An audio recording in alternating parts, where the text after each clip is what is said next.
Teks eksposisi adalah karangan yang mempunyai tujuan untuk memberikan informasi tentang sesuatu hingga bisa memperluas pengetahuan pembaca.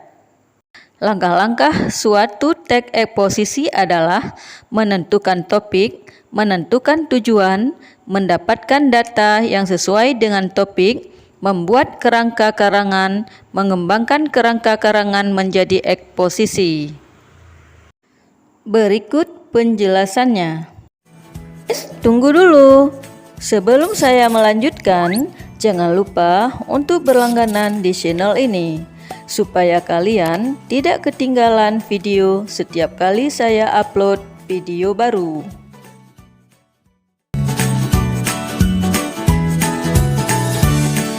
Langkah awal dalam menyusun teks eksposisi adalah menentukan topik atau tema yang akan dibahas dalam teks eksposisi. Dalam menyusun suatu paragraf eksposisi, langkah yang dilakukan setelah menentukan topik adalah menentukan tujuan utama dibuatnya teks eksposisi.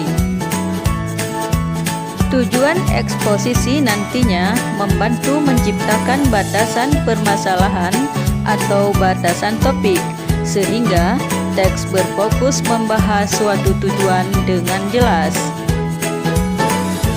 Setelah topik dan tujuan ditentukan, langkah selanjutnya adalah mendapatkan data yang sesuai dengan topik pembahasan.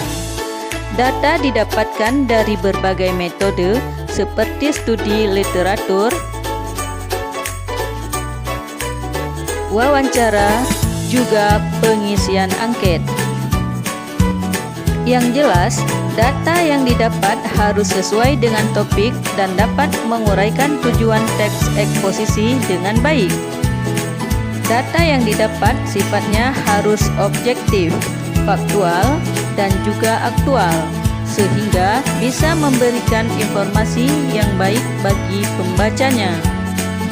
Tahap akhir prapenulisan teks eksposisi adalah membuat kerangka karangan.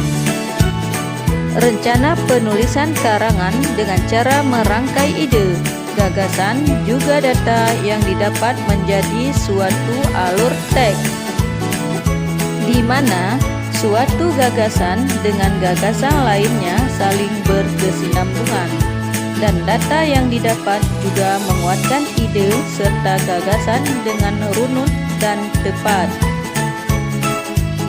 Mengembangkan kerangka karangan menjadi eksposisi adalah tahap pertama penulisan paragraf eksposisi.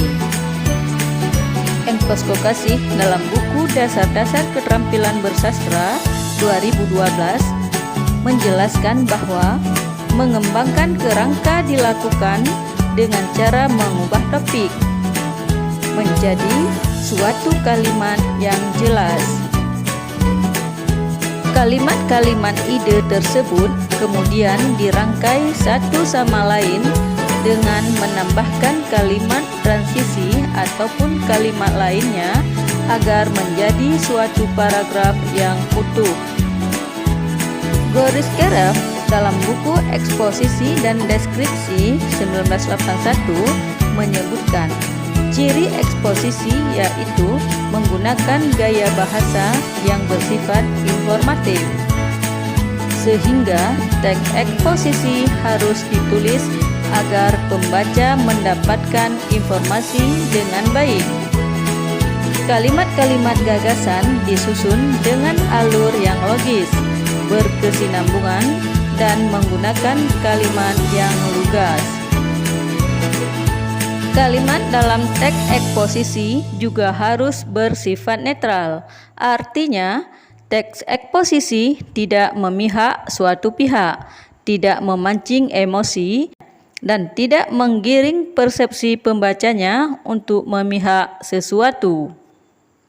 Cukup sekian dulu. Kita jumpa lagi pada pembahasan materi selanjutnya. Wassalamualaikum warahmatullahi wabarakatuh.